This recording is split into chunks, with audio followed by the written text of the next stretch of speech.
Okay, welcome everybody. I want to remind everybody that our meeting is being recorded so that if you know people who are interested in the information we're going to share today, you can send them to our YouTube channel and they'll be able to watch this. So we'll try to also advertise that because I think this is a great way for people to find out what's going on locally in their communities. I'm going to start by introducing Barbara Rugeley to you. She is our Observer chairperson and has been doing a great job for a very long time, and she will introduce each of the observers in turn. Barbara, take it away. Thank you very much. First, I want to give you a background on the Observer program. The League of Women Voters of Mount Baldy area includes 11 cities and 5 of them being in San Bernardino County. The League Observer Corps helps ensure that citizens are aware of the decisions that impact their lives. They promote government transparency and accountability. Ideally, observers are monitoring both the issues being discussed as well as the process by which it is being discussed. Observers are there to observe. They are not there to voice opinions. Observers may ask questions for clarification, information, or knowledge with an impartial attitude. Today, we will hear reports from observers for 4 city councils, 4 school boards, the Tri-City Mental Health Center, the Ontario International Airport Authority, and then the 3 Claremont commissions. We welcome questions, but ask that you hold them until the end, which is scheduled for 3:15. We also welcome anyone interested in being an observer. The first person to give a report is going to be me presenting it, but it's really for Carrie Coolbaugh, who was the observer for Laverne City Council. Founded in 1906, the Laverne City Council consists of 4 elected council and 1 separately elected mayor. These policymakers of the municipality hire a city manager to supervise day-to-day activities and appoint members to advisory commissions for specific departments, most notably the Planning Commission. Current members as of March 3, 2020 election include Tim Hepburn, mayor, formerly of the council, to serve for 2 years, Rick Crosby, newly elected to council for 4 years, Wendy Lau, newly elected to council for 4 years. Council followed pre-existing procedures concerning rotation of mayor pro tem office, and continuing council member Robin Carter will serve for 1 year. Mira Davis is the other continuing council member. Formerly, Don Kendrick was mayor and Charlie Rosales was on the council. The election was contentious and covered by a local newspaper reporter. Candidate forums were well attended at various locations, and Carrie attended 2 of them. I attended 1. Also on the ballot was Proposition LV, a bond issue for the support primarily of public safety that was supported by all candidates and did pass. The city administrator is Robert Rusi, and city attorney is Robert Kress. Also attending live council meetings has been Lupe Estrella, assistant city clerk. Laverne has municipal safety services with Nick Poss serving as police chief, David Leonard, interim fire chief, the 3rd chief in just a couple of years, is leading a force which has experienced legal suits, a candidate lobby group, resignations, vacant positions, medical leaves, experienced legal suits, and a candidate and temporarily limited services at 1 station and continuing bad feelings in the city. I had Laverne, that is Carrie had Laverne as her mailing address for 27 years, but actually moved into the city limits in the summer of 2019. She attended her first council meeting on November 18th, attended 2 more meetings before accepting the job as League Observer. January 21, 2020 was a special meeting about wireless communication, which was taped for public viewing. I was introduced to the council on February 3rd by Barbara Rugeley, myself, the League Observer coordinator. Carrie has attended every meeting in person or by observing the live stream video available on the city website. The website also includes agendas and full agenda packets available on the Wednesdays before meetings, which are held on the first and third Mondays. Accomplishments during 2020 include the successful conduct of the March election, which introduced new voting machines from Los Angeles County and a smooth transition to the new council positions, followed at the next meeting with new council committee assignments. There had been 6 council candidates. Supporters for both mayoral candidates spoke among the 17 public comments at a single meeting and were not limited in time. Carrie attended 2 candidate forums and heard reference to council not following the Brown Act, but she has not seen or heard anything more specific. She knows this is a particular interest of the league, but surmises the accusation is about council subcommittees formed in reference to recent legal action involving the fire department. The March 2nd meeting was short and addressed local short-term rentals. March 16 meeting agenda was amended and accorded with the governor's executive order March 12 about public gatherings. The public was requested to submit public comments and announcements via email, watch the meeting remotely online, and to practice social distancing if they attended in person. Chairs were placed at a distance from each other in council chambers. The April 6th meeting temporarily suspended requirement of the Brown Act. Council chambers were closed to the public and council were advised they would attend telephonically, but attended to be sworn in to office. Again, the public could submit comments via email, and these were read aloud. Election celebrations were subdued in light of the increasing concern about COVID-19. April 20 and May 4 meetings had each council member and city attorney participating from home and was publicly available via live stream through the city website. Public comments were submitted via email or live telephone calls. There have been the expected technical glitches, but the city manager assured all that any public comments lost in tech gaps were fully recorded in the official minutes. Now new council member Crosby has requested public participation in the census during his council comments. Most of the public comments were prior to the election, primarily addressing mayoral candidates.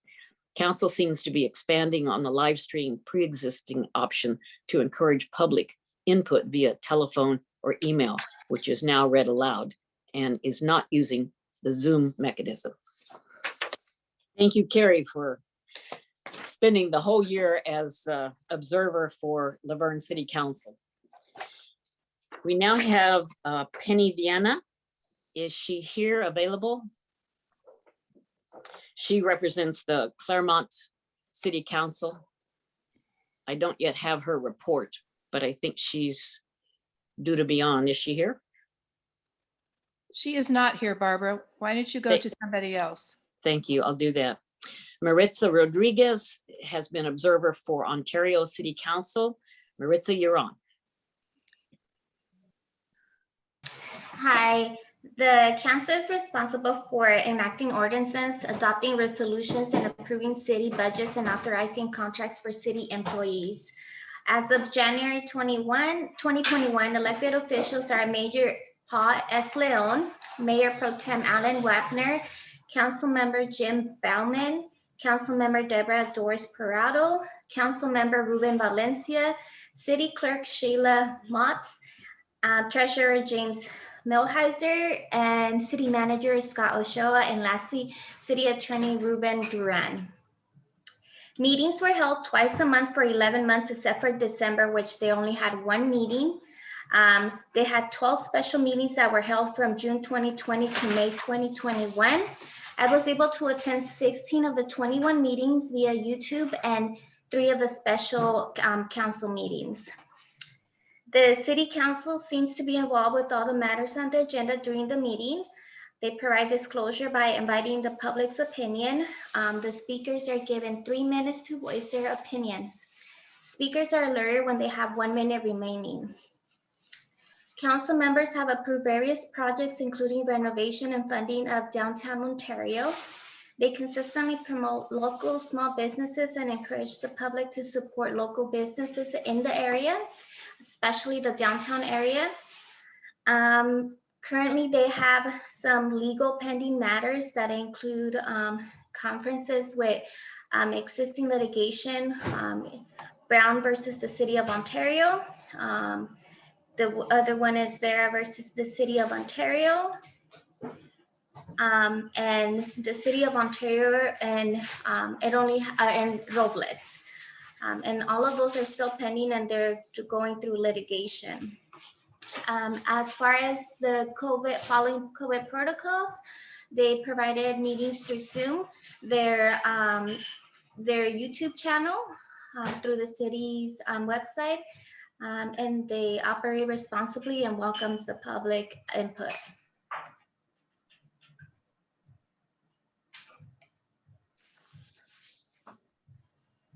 Thank you very much, Maritza.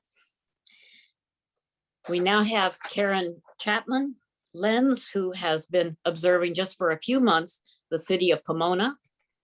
Karen, you're on.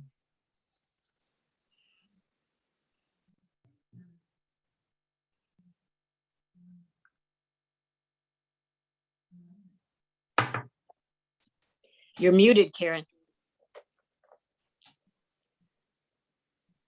Can you unmute?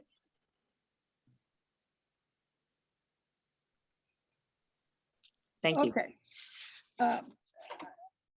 After reading the League of Women Voters report in 2018, which was the last time we had something from Pomona City Council, Jennifer Stark had done, amazing job in a very long and detailed report, and she knows way more than I do about any of this. But in November, when I started to watch, I could see that we had a wonderful mayor, Tim, good old Tim. I'm sorry, I don't remember, I can't, I'm terrible at names. I'm very old. Anyway, who keeps the meeting wholesome and pleasant and going forward and kind and thoughtful. When I got on there, there were 3 new councilmen that, out of the 7 that are normally on there. And so there was District 1 had John Nolte, and District 2 had Vincent Preciado, and District 3 had Nora Garcia. All of those were new people. And Nora was the vice mayor at that time. And I'm not quite sure when Steve Lustro came on in District 5. And then of course, District 6 is my guy, Robert Torres, who I have seen in person sometimes because I attended some meetings and didn't particularly like what I saw as my councilman. And he's also the one that if someone votes no, it's likely to be him. And mostly everything is 7-0 other than that. And also I've heard him publicly said that he doesn't answer questions and communicate with his district members. And I've not heard that about anybody else. They've been very busy and interested in the police, and from very big meetings and some excitement related to feeling they need a commission that can fix up the things that are going wrong. And the police do have more than half the budget, as that's often the case, I guess. After I got on this in November, I had a chance to go to the police academy. It's called a Community Academy Class 23, and it was fancy. It spent money because it sent us all kinds of nice stuff, and it was a wonderful way to ask questions. And I noticed that Councilman Nolte was there, and there was no one else, from the council there. So I was impressed that he cared enough to try to find out what's going on too. Tim is a wonderful mayor in every way, and he and I went to the same junior high school and the same high school. And that's probably why he's such a wonderful mayor. I went there maybe 30, maybe 40, 50 years before he did, but both of those schools existed for me and for him. Well, let's see, around the time, I was impressed, that the 2 women council members spoke, and were comfortable and participated. some of the men were a little less quiet, a little more quiet, except the Lustro. He was often the one who would make motions in seconds, and so was Nora Garcia. And now Steve is the vice mayor. Let's see, what else? I appreciated the opportunity to see what goes on and to read amazing things. And the minutes, give you a lot of background that you wouldn't have otherwise. And I'm hoping that Robert Torres might be able to learn to be a little more thoughtful of his fellow council members, because he thinks his district is best and most important. And he often says something about a federal example, a solution to problems. Oh, well, we could get the federal government to help us with that. He doesn't usually mention that his mother is a representative, but it's pretty obvious that he hasn't learned really how to become a colleague. That's the way I look at it. Anyway, I think that's about all I have to say. Thank you.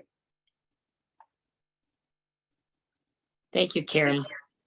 We appreciate your digging in. Last night she was going over so much stuff and she called up and said, "This is fun." And I'm going, wow, okay. We now have school boards to hear from. I'm eager to hear. Judith Tannenbaum starts us out with the Claremont Unified School District. You're on. Okay. Can I be heard? Yes. Okay. I was lucky enough to observe 3 different school boards, but I'd be happy to share my luck with you if you want to contact me another time. My first report's on the Claremont Unified School District, which in November 2020 had their first contested election since 2014. There were 3 people competing for 2 seats. This election, board members were elected for at-large positions, but they are in the process of transitioning to districts or trustee regions. I don't know what words they'll choose to use. Days before the November election, so before the results were known, the superintendent, James Elsasser, announced his resignation after about 8 years, effective December 31st. The assistant superintendent for educational services was named interim superintendent with a term ending this upcoming June 30th. And the board fairly quickly chose a search firm. And at the May 6th, 2021 meeting, Dr. Jeff Wilson was confirmed as the next superintendent for Claremont Unified with a 4-1 vote. There has not been turnover in the cabinet, which worked hard this year, along with people at the service center, health services, nutrition services. A lot of work was done this year to keep things going. The school board meets on the 1st and 3rd Thursday of each month. I attended, meaning I listened and watched using Zoom, all 15 regular meetings and 11 special meetings and study sessions. At times, public comment has been kept to 20 minutes. Other times, it's been allowed to continue significantly longer. Only audio was available for the first 10 months of the pandemic, but now the public is able to see their elected officials. Special meetings and workshops were held related to equity and inclusion issues, often related to the District Advisory Committee on Racial Equity.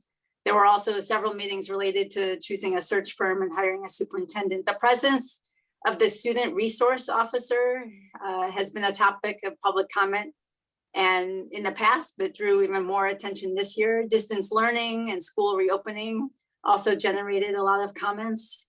And on the agenda, there's time for the union representatives, the teacher, the classified staff, the management. But this year that was seldom used. And while there were racial and pandemic related issues that got a lot of discussion, there were also the regular finance reports or honors for employees, and all the standard actions did take place. The board is following good government standards. And I just want to say a special thank you to Eva Barriga, who kept me on track about sending me the agendas, or because there were so many special meetings, those came early. Anyways, she answered a lot of questions for me. And so just a special shout out to her, and I'm grateful to be able to be of service. And we're grateful for your service, Judith. Thank you very much. We'll circle back to you in a little bit, but in the meantime, we've got Molly Godfrey, who has been representing as observer for the Upland Unified School District for about 3 years, 4 years. And this is her last year, so we'd love to have somebody else. Molly, you're on. Hi, can everybody hear me okay? Yes. Okay. Okay, so I'm Molly. I'm the observer for Upland Unified School District Board of Education. I've been observing the board for the last 2 years. Currently, the board members are Wes Fifield, Mary Locke, Robert Bennett, Jack Young, and Sherman Garnett. The board usually meets the second and fourth Tuesday of the month during the school year, but in the summer, they sometimes only meet one time. I attended most of those regular meetings this year. The meeting agendas are available online prior to the meeting taking place, so the public can review it, and public comment is encouraged. All of the board members are usually present at the meetings, and based on my observations, they treat each other, the public who's addressing the board, the district staff, and visiting students with respect. I've never seen an instance in which that didn't happen, actually, in the last 2 years. So this year saw a couple changes to the board and to the district staff. Dr. Nancy Kelly, who served for the last 6 years as superintendent, resigned at the end of June. She was replaced by Lynn Carmen Day, and they also got a new assistant to the superintendent. And I actually just found out that the assistant superintendent of business services has accepted a position at another school district, and they're actively recruiting for his position.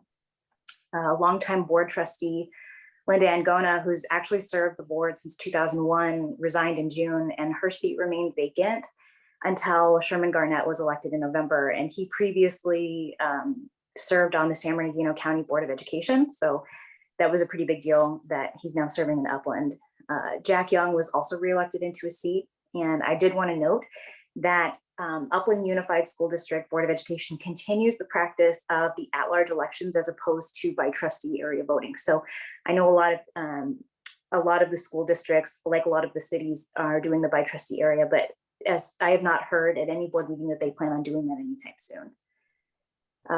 So as far as pertinent issues, I identified a few that I put in my written report, but aside from virtual learning and the reopening of schools, probably the most talked about issue for the district at the board meetings is the decreased enrollment and how this is going to impact funding.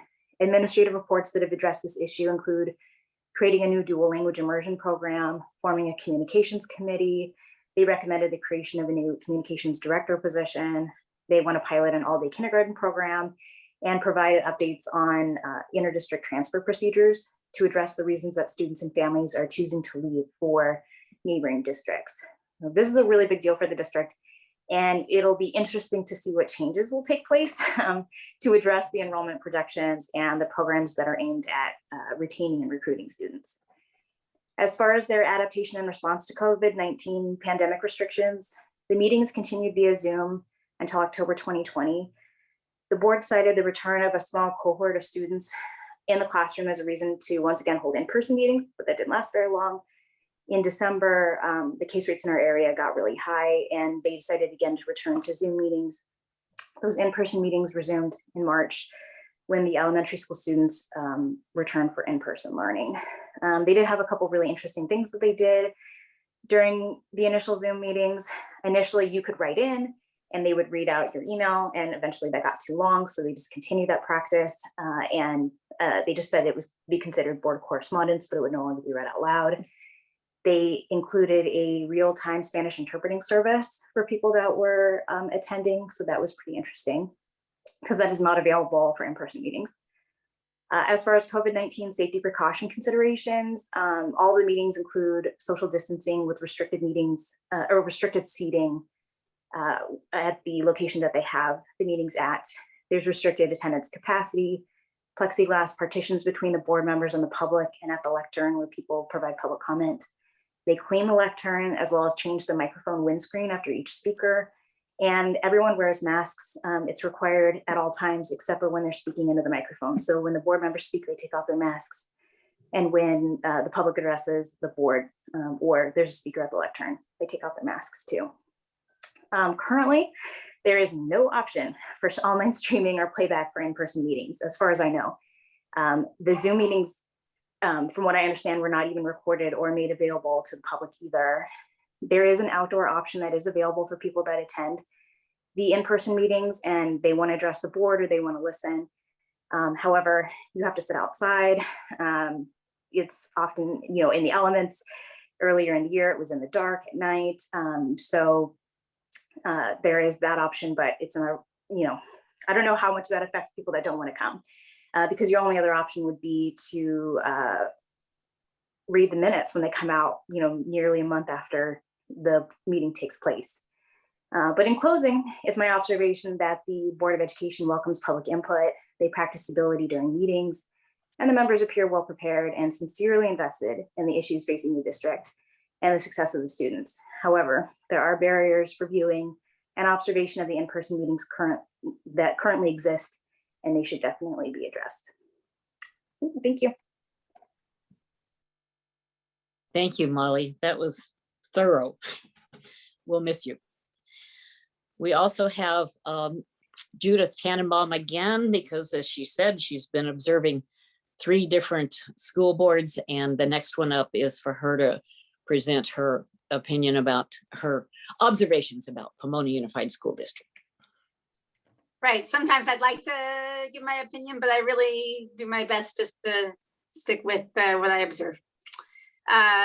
So this is about Pomona Unified School District. I neglected to say earlier that I had been observing Claremont maybe since 2011, but this was my first academic year observing Pomona Unified.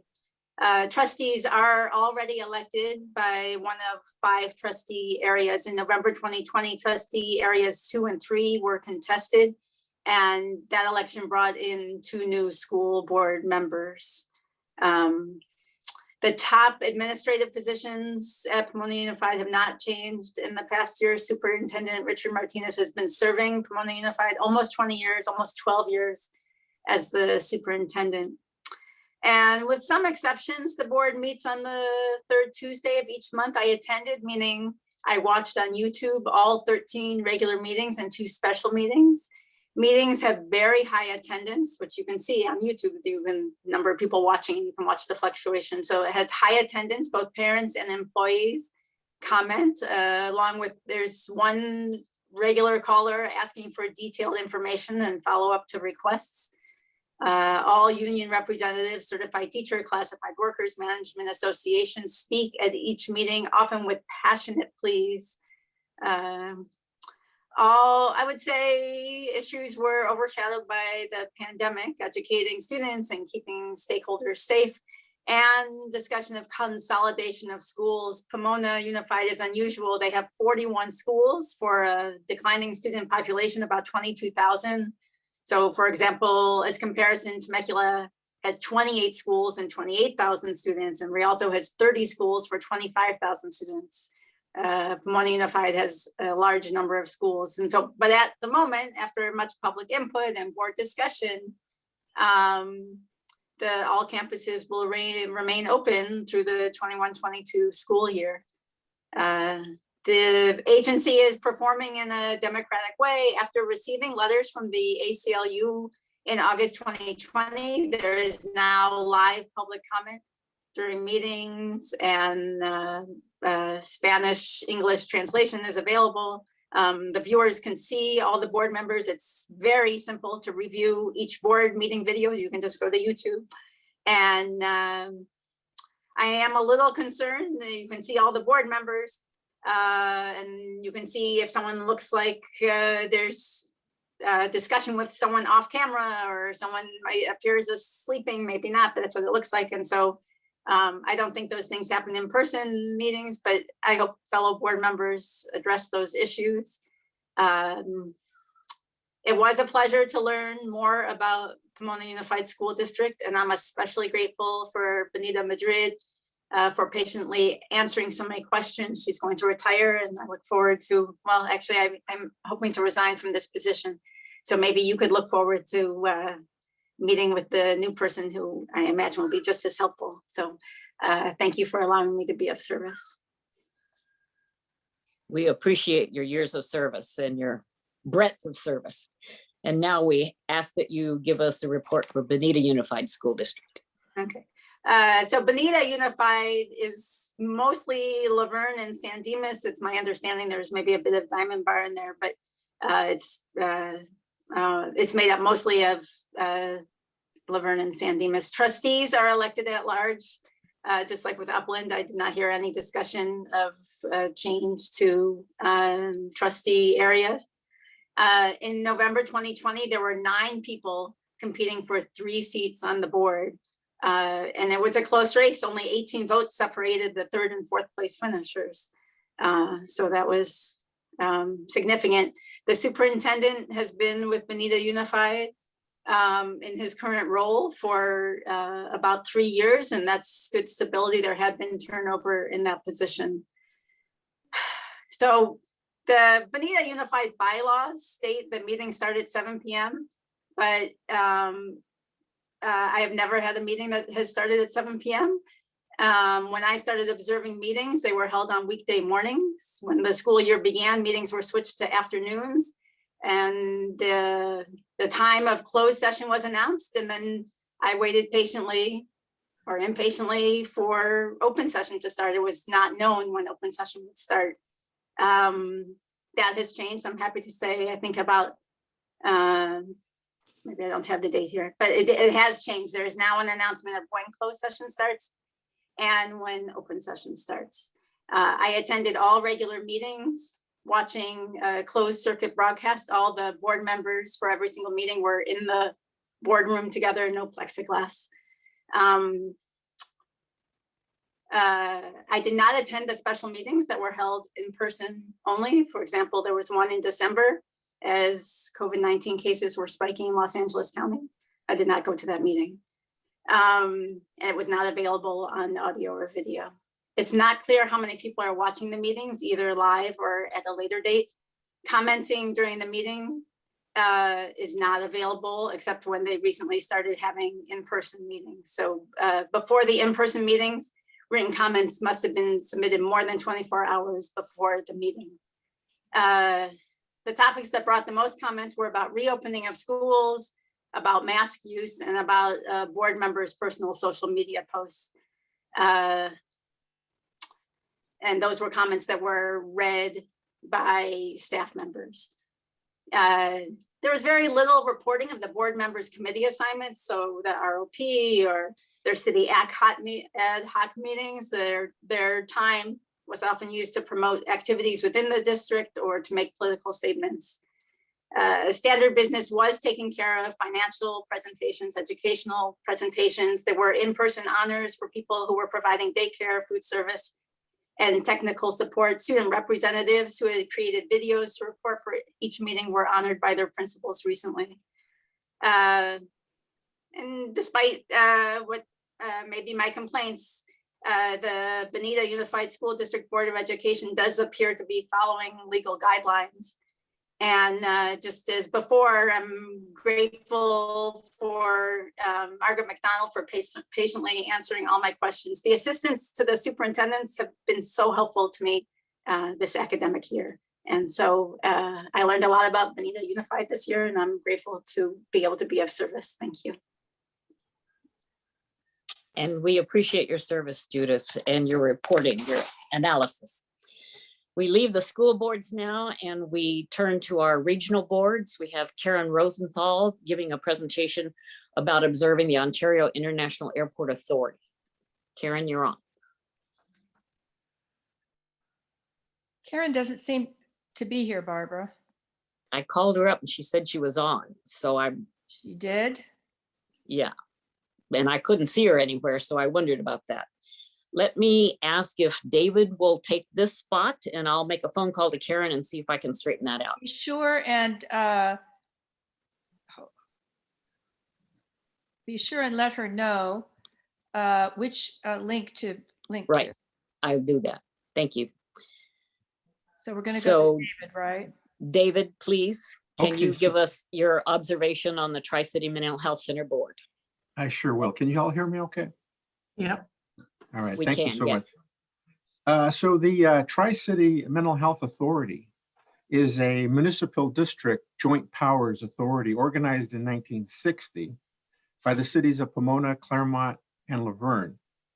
Tri-City Mental Health's jurisdiction has a population of 220,000 and serves over 10,000 persons a year.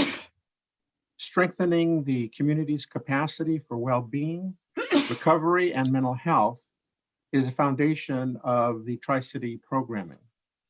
Pursuant to the Joint Powers Authority, Tri-City is governed by a board of directors, a governing board, composed of 7 members. They include 4 city council members selected by their respective cities and 3 members appointed by the 3 cities. The governing board includes Robin Carter, who is the chair. She's from the city of Laverne.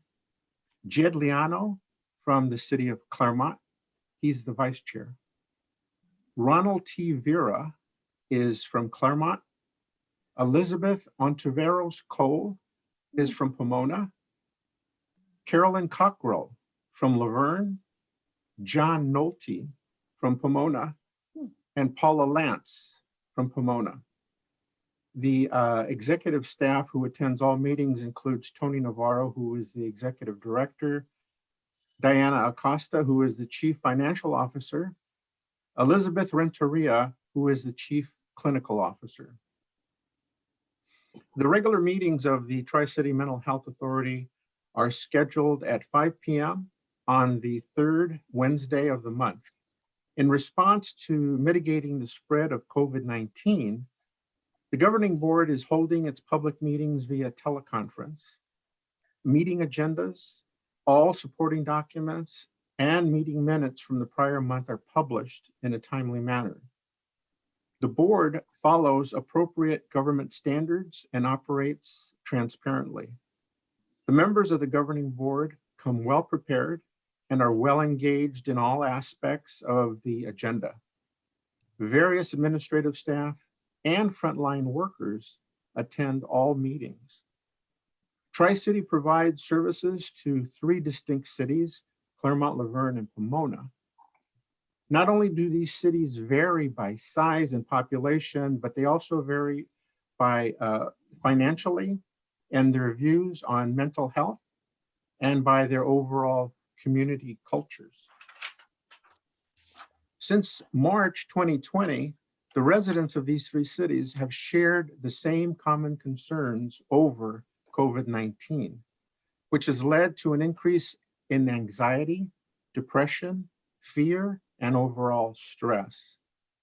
Tri-City began modified operations due to COVID-19 in March of 2020, when the city's governing board, when the governing board convened a special meeting where they adopted a temporary telecommuting operations policy and authorized hazard pay, which was an additional $3 an hour for those employees who are essential workers, who are at risk of interacting with clients and the public. Of their 212-member workforce, 35 staff tested positive for COVID-19. 3 were work-related cases. This is an exceptionally low work-related transmission rate and is attributed to the faithful efforts of the staff who follow safety protocols. Public safety has been enhanced through a telecommuting policy to outfit staff with laptops, cell phones, and equipment to work from home and perform telehealth services. Tri-City Mental Health serves these cities in close collaboration with the residents through a system of care that enhances mental and emotional well-being. Their annual extensive stakeholder process engages hundreds of residents. Stakeholders are divided into work groups embedded throughout 3 cities for convenience and encourages attendance. This community-based planning process brings a fresh perspective to identify the needs and priorities of the 3 cities. Tri-City has also allocated MHSA funds for 64 permanent supportive housing units for Tri-City clients and their families. They have developed a strong partnership with housing authorities in Pomona and the County of Los Angeles to further assist Tri-City clients and their families. Services provided by staff include prevention and early intervention services, psychotherapy, crisis support, clinical case management, medication support, peer support, linkage, and referral. Supplemental crisis services are after hours clinical support services that are made available to any resident in Claremont, Laverne, and Pomona who is not enrolled in a formal treatment services at Tri-City. To conclude here, the Tri-City Governing Board continues to operate in an open and transparent governmental organization that is representative, accountable, and responsive to the cities they represent. I am proud to report that this great public service organization continues to deliver the highest quality mental health and continues to operate in a professional manner. Thank you.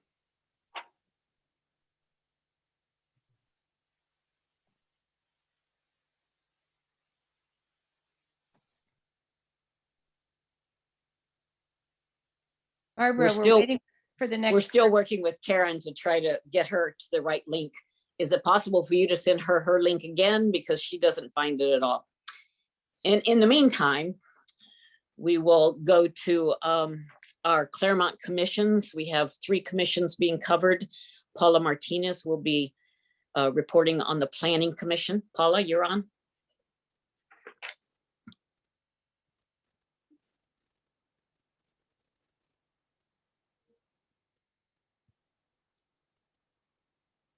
I don't see Paula. What happened to her? She was here before. She's here. You're muted, Paula. I don't see her. I see her.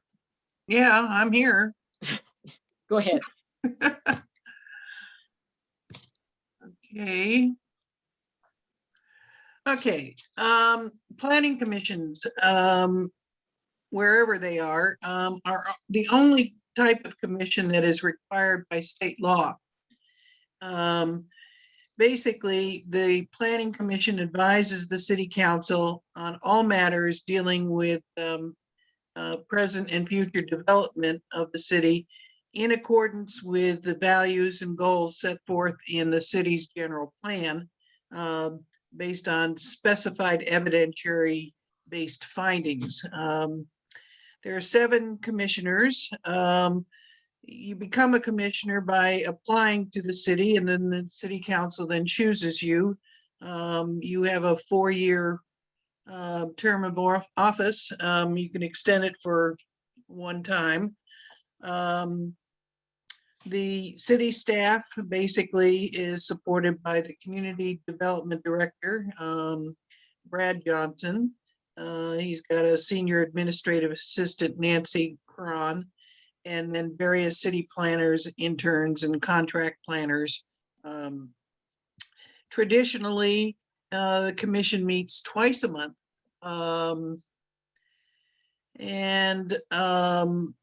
You know, on the first and third Tuesdays of the month, except, you know, during the traditional August recess for all commissions. During this past year, basically, they have done Zoom meetings in June, 1 in June, 1 in July, and 2 in October, and 1 in December. And then still via Zoom, the meetings are held this year, 2021, 1 in March, 2 in April, and 1 in May. Despite the low number of meetings, they did accomplish quite a bit. The public can connect on Zoom or simply listen to the meeting by telephone. There's been no indication when the meetings may begin again in person. nevertheless, the commission does operate under good government standards. It's transparent, welcomes public input, and members appear well prepared to ask questions and raise their individual concerns. As always, the commission starts its year with a finding that the city's capital improvement program for the coming year is consistent with the city's general plan. Thereafter, the commission generally includes review of various applications for either conditional use permits, zone changes, subdivision maps, or variances. And there were a number this year, including a new auto dealership, Mazda of Claremont, Solano's Restaurant on First Street, personal fitness, yoga studio, adding the sale of liquor and outdoor seating to various restaurants, and some parcel map adjustments for the Scripps College.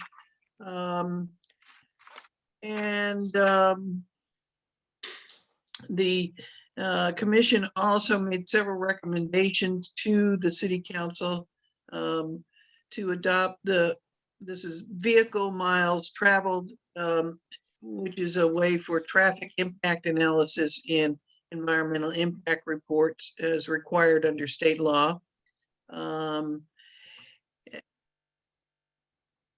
It approved the tentative track for a 96 unit Colby neighborhood townhomes in the old schoolhouse area.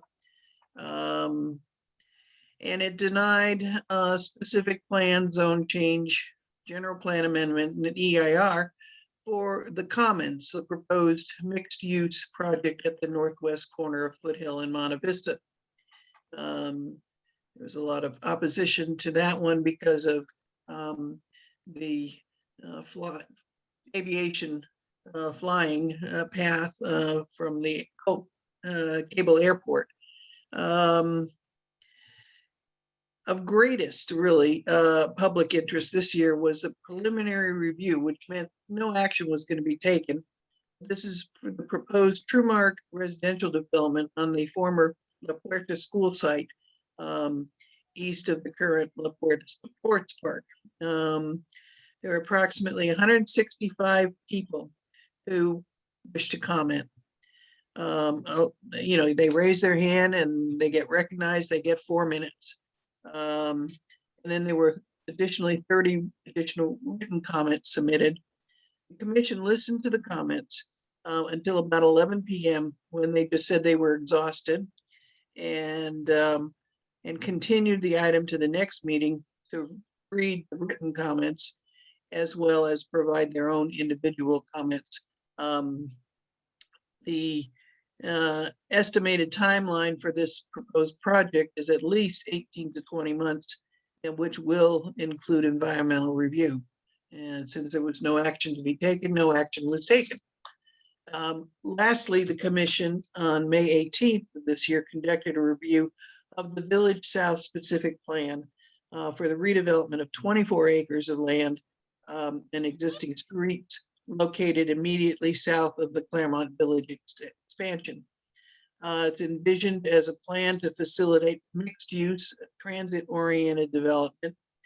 Issues were raised by the commissioners and the public regarding the adequacy of the EIR regarding hazardous waste, and the plan's housing affordability and availability of parking.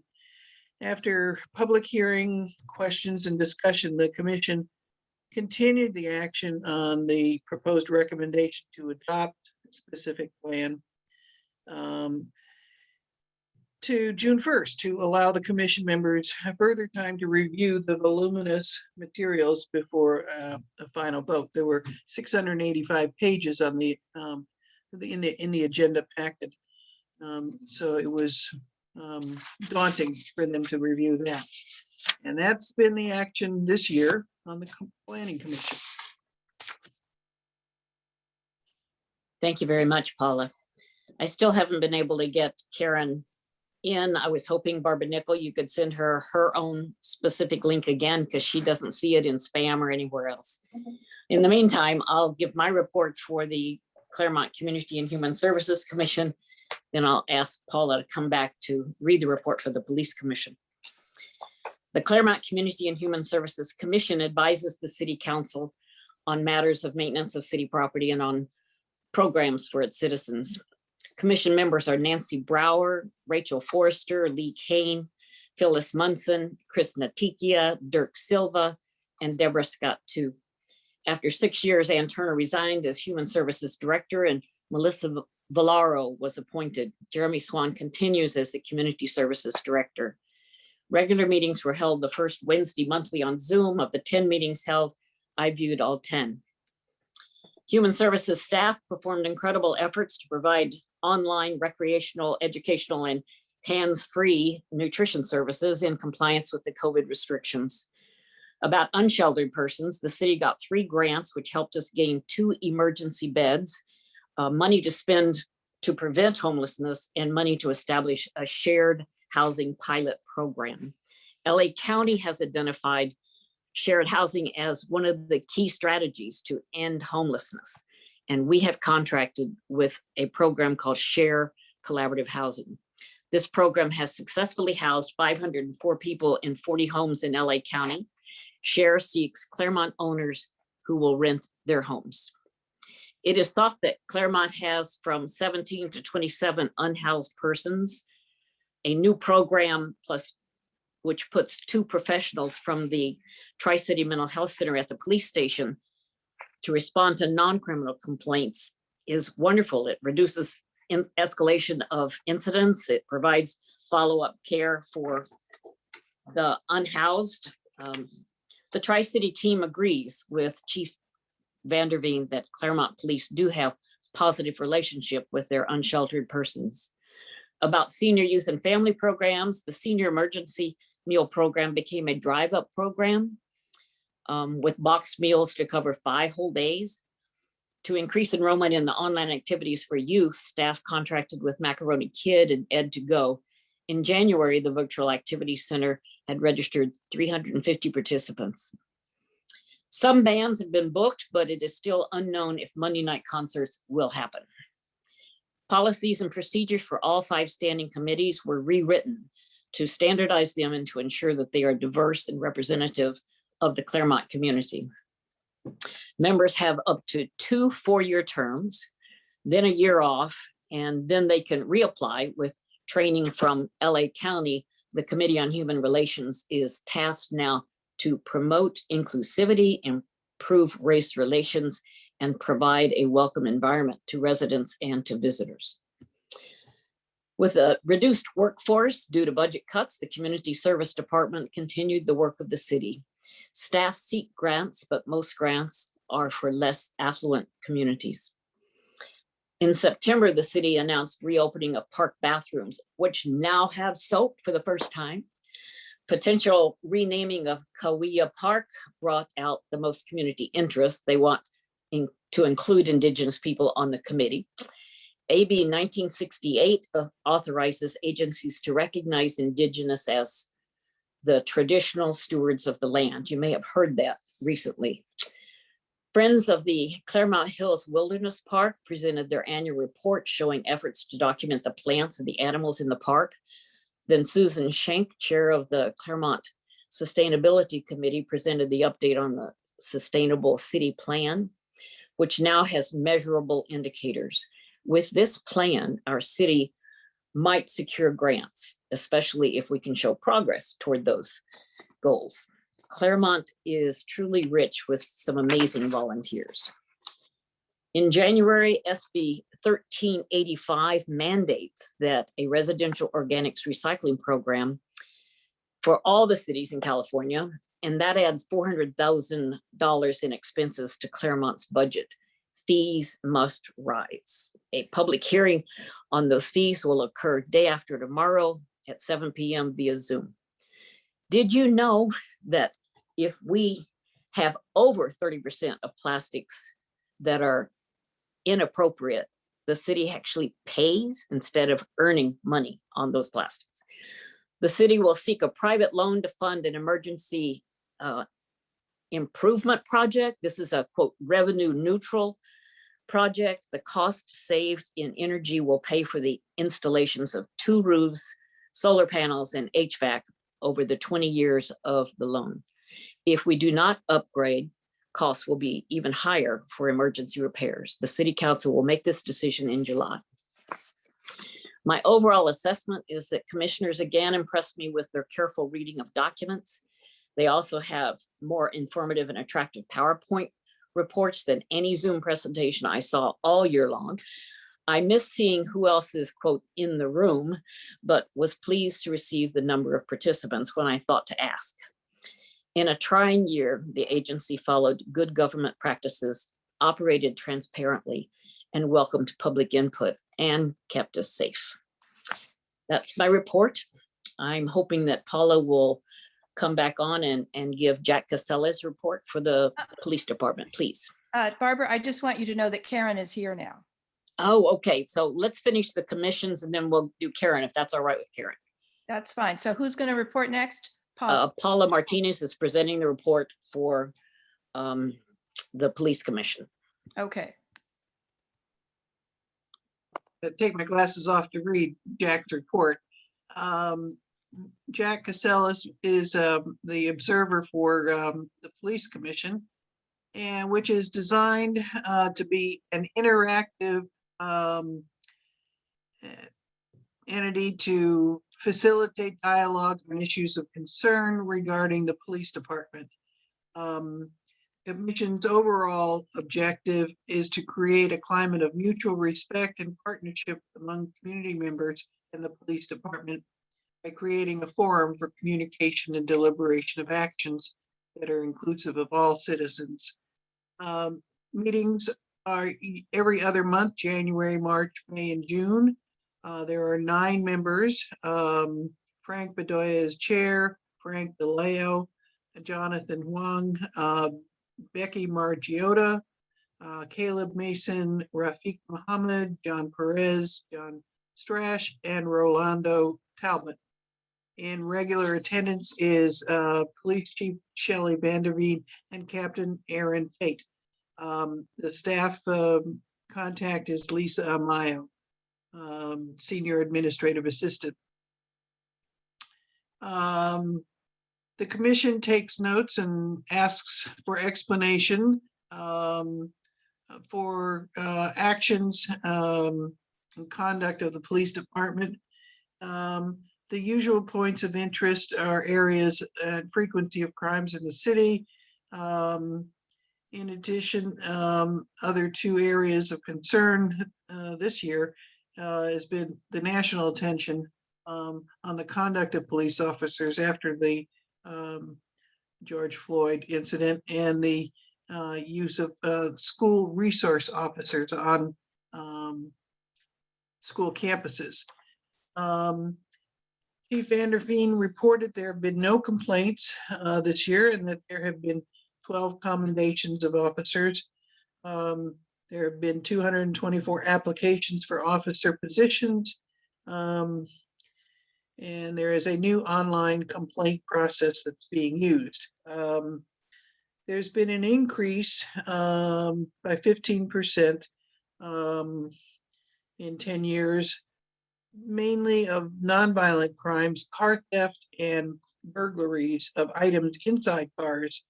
This is seen as a result of fewer people using their cars during the pandemic, particularly theft of catalytic converters went from 3 last year to 40 this year. The catalytic converters contain valuable metals, and there's no way to trace them once they're out of the vehicle. And data and graphs are found online. He indicates that great attention was paid to the conduct of police officers after the death of George Floyd on May 26th. A number of Claremont citizens voiced their concerns, and the commission directed the chief to put together a full report of training, nature of complaints, etc., The chief gave a thorough and complete report, and where there were areas of further concern, changes in policy and practice would follow. Their data and graphs are found online. The other major point this year was it started by students who felt that threatened by an armed police officer on campus. This is the school resource officer. They suggested that duties of the SRO could be undertaken by other district personnel without police.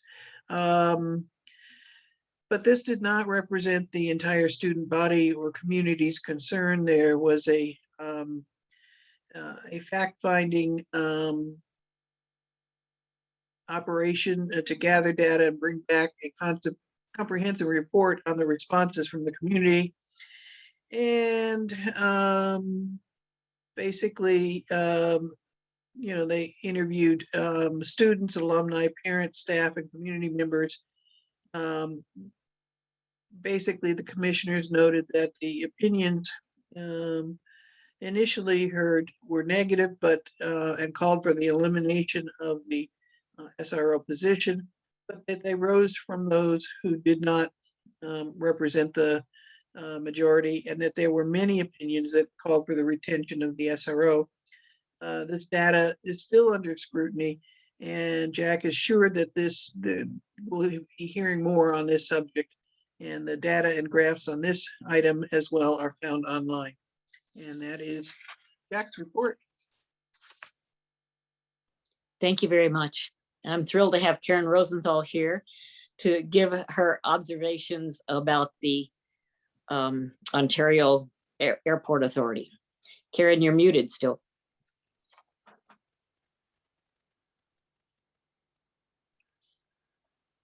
Okay, I can hear you. all right. I'm trying to get out, okay. Thanks, Barbara, for adding me to the panelist. I was observing all of the prior speakers' reports and was not aware that all of your pictures were arranged at the top of the screen. And maybe it's better that the Ontario International Airport Authority report comes last, because I like it. They represent themselves, and I know that they think of them, that we all recognize that they are one of the greatest factors in the economic development of the Inland Empire. And it has admirable staff, which has really dealt with the recent years' challenges very well.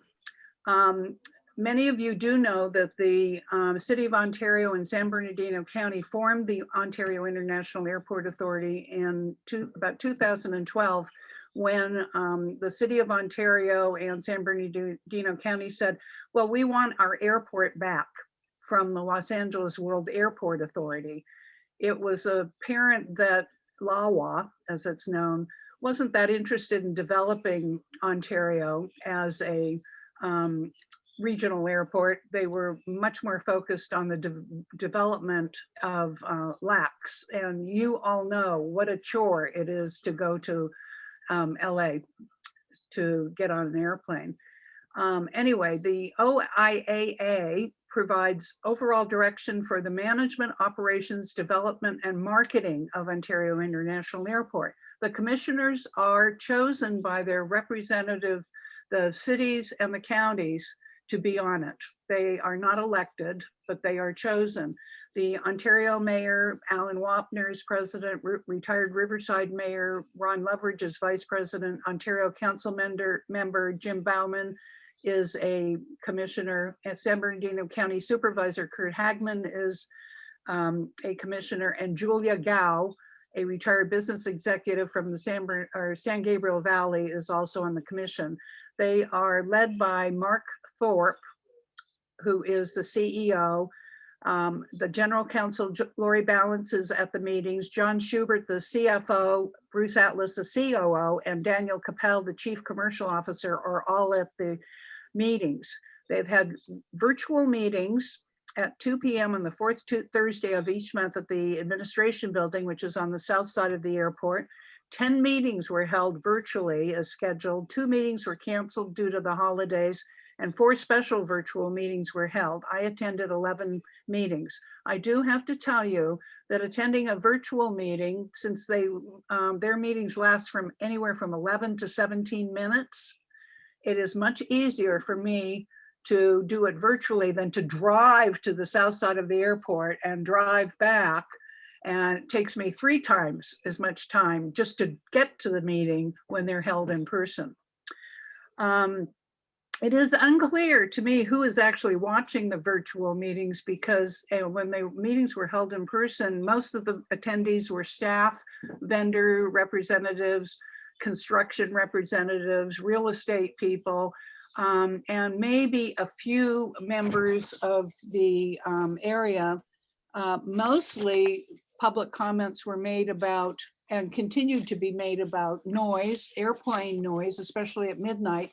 And more recently, Pomona Valley Audubon has expressed some concern about the burrowing owl habitat, which is considerable and is located at the east end of the runways, which is an area that is now under consideration for commercial development in excess, quote, excess land owned by the airport. The agendas are clearly written. They're and accessible with a lot of backup material, sometimes hundreds of pages based on the contracts that are presented as part of the consent calendar. And that the consent calendar is the main focus of the regularly scheduled meetings, often with up to 12 items of business listed. Those items are generally authorizations for the CEO to negotiate and execute contracts with consultants, contractors, vendors, service providers, as whatever. And of course, you can imagine that there have been few of the vendors and contracts because of the limited use of the airport in the last year. But Mr. Thorpe, the CEO, reports on passenger traffic, freight, and mail tonnage on a monthly basis and compares those numbers with other airports in the Southern California region and other same-size airports in the country. In 2019, there were 5,583,000 passengers. In 2020, there were half that number. It is increasing, though. The one thing that did increase was freight. It increased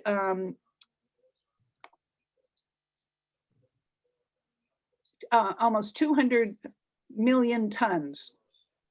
I think that's the right number, including mail.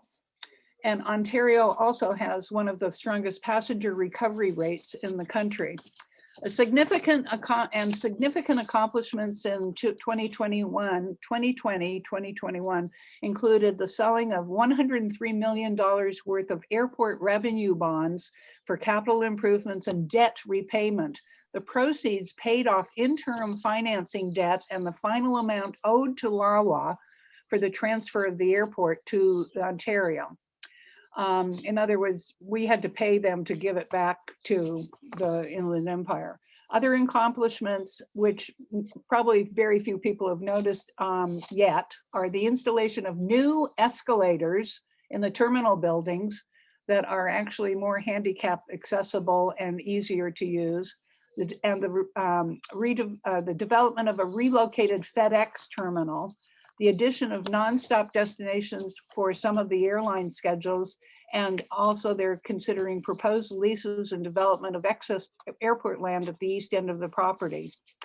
I find that one of the league positions is that efficient and economical government requires competent personnel, the clear assignment of responsibilities, adequate financing, and coordination among levels of government. And I think it appears that much of this is in place at Ontario. The one thing I am still concerned about, have reported in the past, is continue to be surprised at the lack of discussion or inquiry regarding major contracts, which generally are not discussed at the meetings, even if it's only for the public's information. And maybe that represents private, and I'm not sure, conversations between commission members and the airport staff, they may be calling the CFO and saying, oh, what about this contract and what does that mean? I was always interested in that information when I went to city council meetings in various places. But I, along with others who like to travel, am very happy that Ontario Airport is here and it appears to be very well run. Thank you. Thank you, Karen. I hope you get to continue doing it from the comfort of your room for such a short meeting. So we have concluded all of our reports now. I'm grateful that we weren't just talking to ourselves. We appreciate the participants. And I'm finally understanding that the word webinar means that you can't talk if you're watching and have a question. So I should have said to begin with, it needs to go into the chat if you've got a question. And now it's a bit late to be saying that. So if anybody wants to put something in the chat for the next few minutes about something you wanted to ask. Barbara, they also have the question and answer box. Oh, thank you. That's right. And it seemed to be empty. No question, no open questions.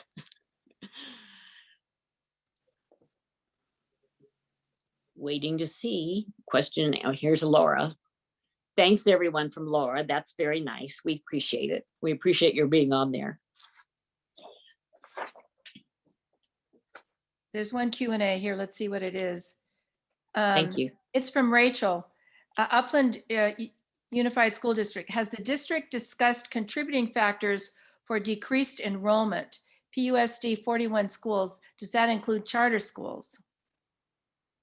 The decreased enrollment, does that include charter schools? Yes, that's the question. So Upland USD doesn't have any charter schools in it, as far as I know.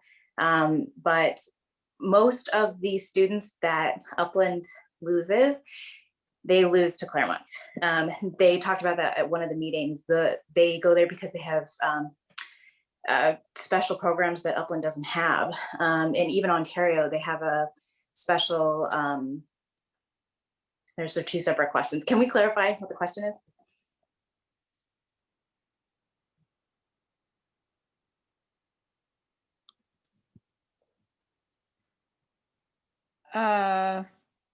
I'm gonna, Rachel, if it's all right with you, I'm going to allow you to speak so you can ask your question verbally. You should be on if you can unmute yourself, Rachel. Sure, can you hear me? Yes. Okay. Yeah, I was asking, the first question was for Molly. It was about Upland, and it was just about, I think you were starting to answer it. It was about what was causing, or had they discussed some of the reasons for the decreased enrollment. And then the other question was about the Pomona Unified School District. She said there were 41 schools, and I wondered if that included the charter schools. So just to separate those two. Go ahead, Molly. Sorry. Yeah. So yeah, they have discussed extensively why the students are leaving. When they talked about the interdistrict transfer procedures, they talked about how a lot of the students and families don't know about the types of program that Upland offers. They have very poor website and communications. That's why they want to develop a director of communications position, which they approved. And they utilized a communications committee, which was actually made up of staff and students, a lot of the staff that was underutilized because of the pandemic. So like their stage manager was, on the committee because they weren't having any theater productions. They talked about that. Like Ontario, they have a specific school for the arts. Upland doesn't have any of those things. Upland doesn't have only one school in Upland has a full day kindergarten program. 70% of schools in the state of California have one. Upland is one of the 30% that doesn't. So they're piloting that program. They have pinpointed a lot of reasons why, and they've tightened up those procedures for letting students out of the district. And that has been a really big deal as far as almost every meeting they talk about the decreased enrollment. And those are just some of the reasons why. Okay, so it doesn't seem to be demographics as much as it is some of these other factors. if it is, they haven't spoken about it. So when they don't talk a lot about equity in the district, as far as our northern schools and our southern schools. I've only heard one board member say it one time. And they were talking about this all-day kinder program, and it's at a school in North Upland.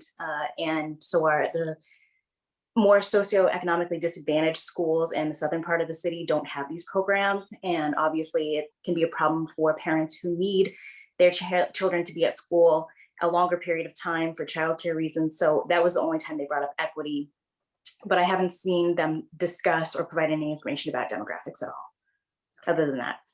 Thanks, Molly. So Rachel, your other question goes to, I think, Judith, is that Yeah. correct? Can I be heard? Yes. Okay. Yes, the 41 schools in Pomona include the charter schools. They also have been talking, all the districts have been talking about decreasing enrollment. That's a common theme for the whole state. And but Pomona has significant loss. Partially people can't afford to live in Pomona anymore and are moving out. I mean, but it is also the state losing students. They have cut back on the number of students they've allowed to transfer to other districts. In my opinion, and so this is my opinion, I think they're working very hard to provide a variety of programs. And I wish they had better luck, because I think they're working hard. Thank you, Judith. You're welcome. And thank you for the question, Rachel. I think, Barbara, that we are at the end. Is that correct? We are open for questions. Are there any more questions? I don't see any other questions. Well, I suppose I do kind of have one more, and this would be to Karen. It feels like with the airport, do you ever hear them talking about coordinating with the city? It feels like in my conversations with Maritza in the past, there's a lot of talk of development in Ontario. Do you hear discussion about coordinating with the council there? Or do they feel a lot like separate entities? Can you hear me, Rachel? Okay. Thank you. Well, they have two council members on the authority, the mayor and then council member Jim Bauman. So I would think that anything that would be done within the city limits, if those little pockets, out toward that area, there's Ontario and Rancho, and it's kind of hard to tell. I'm pretty sure everything south of the 10 freeway is in Ontario. So it has to be zoned properly. So they would be doing, if you're referring especially to, what do they call it? The logistics industry, because they're close to the airport. But I'm not sure what they're really talking about. I do not believe they are talking about housing of any kind because of the proximity of the noise issue. And that is what tends to get people, and a lot of people have finally realized that going to the airport authority meetings and talking about the noise issue, it's really not in Ontario Airports Authority. They have to go to the FAA. Regional authority in order to complain about noise, because the FAA is the organization that determines angles of takeoff and landing and where they turn and how they turn and how high they have to be. So and I know that some areas have definitely been affected, but they have to coordinate with the city of Ontario, and I'm sure that the mayor and the other council person would recognize that. There's another question now about, hold on a Laverne second. Fire. Maybe I About can Laverne answer it Fire, too. and I'm going to go ahead and answer that a little bit. Oh, good. Okay. Because I live in Laverne, and what I know, and perhaps the person who put this question out there knows too, is that the city has decided to sort of not decide.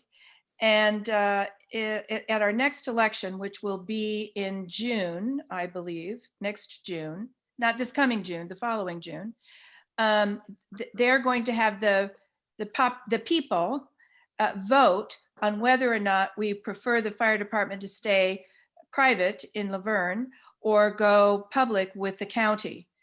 And your question had to do with the cost of that. And there have been rumors going around about the cost, but I have not seen anything official. I've seen things on Facebook, which, I don't know what that means. But most of the people that I've seen posting that information on Facebook have been people that I know have a very strong point of view one way or the other. So from what I know now, and I have been following this, the cost to the city is still likely, the city's likely to save money if the fire department goes county.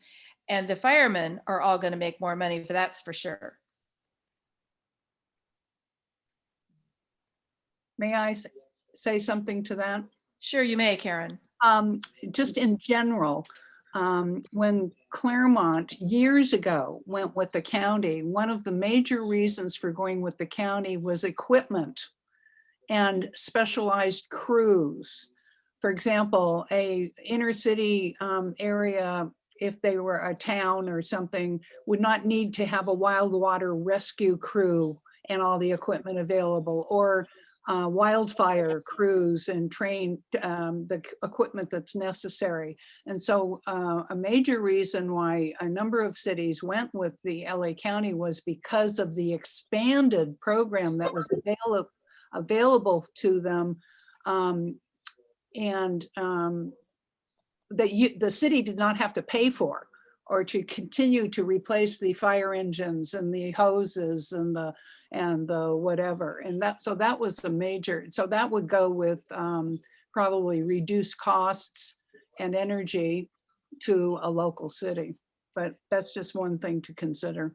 Right, and it's kind of in the long run. It's not necessarily tomorrow, I have a question of Judith, and that regards I understood that there were significant, maybe 1,500 inter-district transfers coming into Claremont at all grade levels. What's going to happen to Claremont when Upland cuts out their transfers into Claremont, and Pomona, which has already apparently cut out all of their transfers into Claremont? Do they talk about that at the Claremont School District meetings? Can I be heard? Yes. Yeah. Okay. It has not been something that I remember hearing about recently, but it certainly has been a topic of conversation. For example, when Pomona, when they lost a lot of students. So enrollment in Claremont is certainly down. I think the IB program has brought in people, but maybe this is opinion and not observation, whether the introduction of the middle years program, so IB for your grades, currently the International Baccalaureate program is only for 11th and 12th grade, and they're working toward introducing a middle years program. And maybe that will bring in people. They've opened a dual enrollment, dual language immersion program, and trying to bring in people that way. As far as I know, there has not been recent discussion about inter-district transfers, but at Claremont, like the other districts, they are losing enrollment. Enrollment is declining. Thank you. You're welcome. Desiree says she really appreciates everybody's work and all of the fantastic information that's been presented here today. So Barbara, do you want to close? I would love to close. Thank you very much for attending. We're glad not to be talking to ourselves, and we appreciate the questions included. And I appreciate the observers. I think we have an amazing group. Thank you. Barbara, Thank you, everybody. both Barbaras.